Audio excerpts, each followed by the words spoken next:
What I'm writing here is specifically to Teal tribe. Many of you who are watching today are part of this Teal tribe.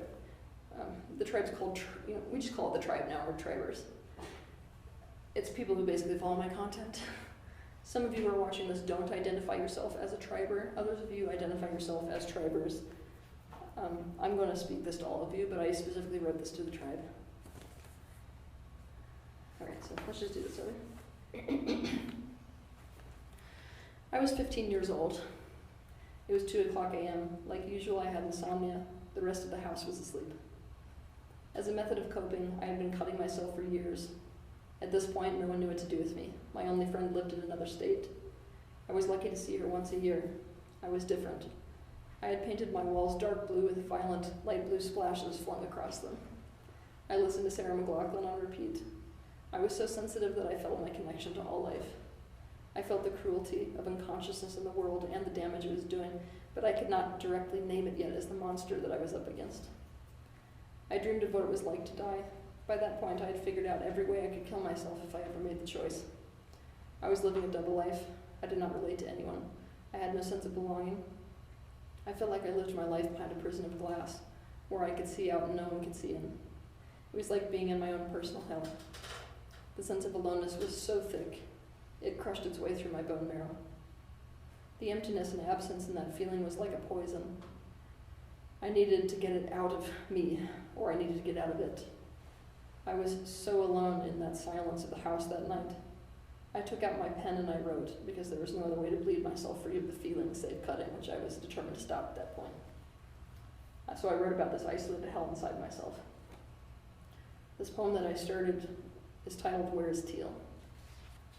A plead as simple as bleeding, to be free of the warm veins forged for survival, where directions are lost, obscured by wind and stinging soot, pulled relentlessly from the earth, no longer stable and turning black. Is it the prison of it that shapes you the most, or the shapelessness of your keepers? Reality is scarcely a fossil here. The chemical blood smeared on forearm and thigh, it brings out the best in us. Bravery's way of finding us where mercy would not. And honor's taste, heavy on a bitten lip that will never speak of this again. I am the only soul here, the only thing living besides molten, that flows in slow, spitting rivers breathed in by nostril and pore. A living cadaver in skin like wax that never melts, as cold as the idea of this being not where I belong or what I deserve has become. The path of devastation leads you in circles, they say, back to the same iron, the same brand, the same vision every way you see it. You are a slave. But the tears don't come beyond this 1,000-degree heat in the way it's scarcely felt now when it burns me. Against what bones still unfragmented and what flesh still untorn fears a rising tide. The only thing I fear is fear itself. It is the only thing telling me life is not like this for any other soul but mine. But any love they drip to me will fall like blood in the end. No way to take it in once it's outside you. The defining moments of your life rarely announce themselves loudly. It's more like you look back over time and see them as the day it all began. This was the day that cemented my vision of humanity as a tribe. I dreamed that there would be a day where no one on earth would know that level of aloneness that I felt. I imagined a community of people where if you felt like this at 2 o'clock a.m., there would be someone awake on the other side of the world who could be with you. This was really the day the Teal tribe was born. Some years ago, this vision actualized. A community began to form, mostly of people who met through my work, who could be there for each other as a worldwide intentional community. I wanted it to be a place for people to belong, a safe place, a place to get support from one another with the task of awakening. I wanted this to be a group with the collective goal of awakening and the collective vision of unity. In the beginning, I thought that I would gift this community to the world and walk on to my next creation. I had no plans to govern or lead this group. I surely never considered joining it. The idea of merging with my own creation never occurred to me. I figured I would exist outside this group, because the tribe, after all, took on a life of its own. Today I challenged myself to name what I think about and how I feel about the tribe. And what came up with throbbing sincerity was belonging. Instead of keep my thoughts about the tribe to myself, I'm going to share them with you in the form of a letter. Dear tribe, we expand until we are seamless. Spiritual growth is a thing that never ends. Let you know your freedom first by oppression, it says. let you know bliss by suffering, let you know infinity by the confines of your unperishable temporary human self, and know me by first knowing yourself. It is only by being broken down that you can be rebuilt again. Many years ago, in the prison of my own isolated hell, I came to desire belonging, but I did not know it yet. After hating this world, I found the strength enough to love this world. And so I committed to it. I wanted for others what I had always wanted for myself.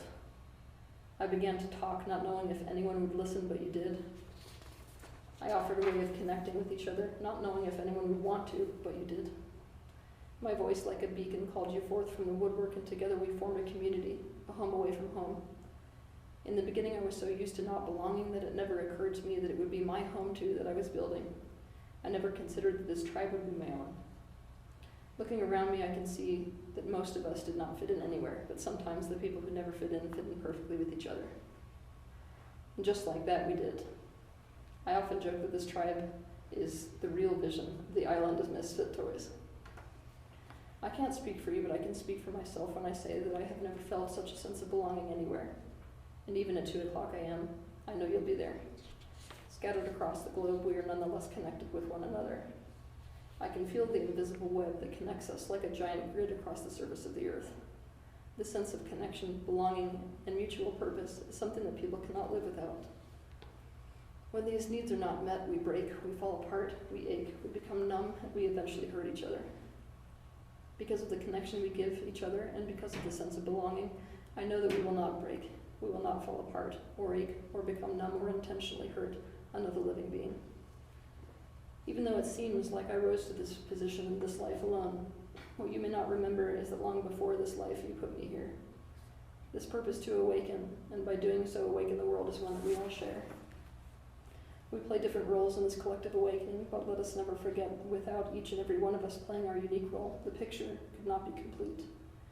You put me at the head of this movement like a figurehead of a ship. It is a position that I love and that I was born for. Never forget that without you, the ship, including its figurehead, would be dead in the water. Looking at you, I do not see a follower. What I see when I look at you is my family. What I see when I look at you is my place to belong. When I feel discouraged, you are my motivation. When I feel lonely, you are my connection to this world. Because of you, I am not alone any longer. You have taken up the reins and begun the creation of our vision within the world. My 15-year-old self has realized her dream.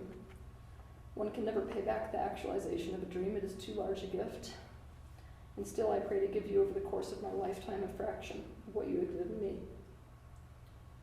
I will never be lost to you no matter what happens to this temporal body. I will stay with you, which is where I belong. And just like my voice once called us together, your voice will be the one that calls me back home.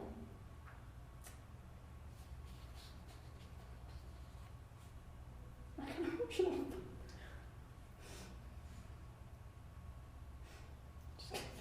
It's awkward. All right, just have a second, because otherwise I'm not going to be able to make it through this one.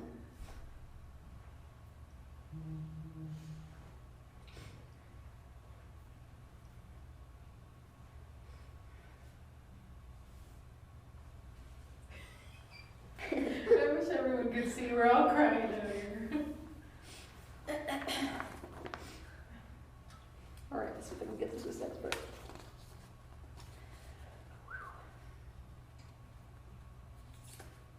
All right. Okay, and so, let's see if I can do this, guys. Yeah, I can't. I made it through yesterday. All right. Okay, and so, when change comes to us, I want us to step through to possibility and think of each skin we've shed as a birth into curiosity, and somewhere find the strength enough to love this world amidst the painful grip of it. And when awakening comes, I want us to meet it with immortality and think of each tear we've spilt as birth into visibility, and somewhere find the courage enough to see the beauty in this world amidst the senseless cruelty of it. And when life comes to us, I want us to watch it with curiosity and think of each day we've spent as a birth into possibility, and somewhere find the purity enough to help this world amidst the cracking structure of it. And when death comes, I want us to return to risibility and think of each time we've smiled as a birth into immortality, and somewhere find the love enough to hold this world amidst the mournful forfeit of it. I represent all of us. I represent the tribe. And like a tidal wave, I felt you lift beneath me and carry me to the stage. I want you to know that this will be the final thought I have before every performance I give for the rest of my life. Because I'm proud to represent this. Love you.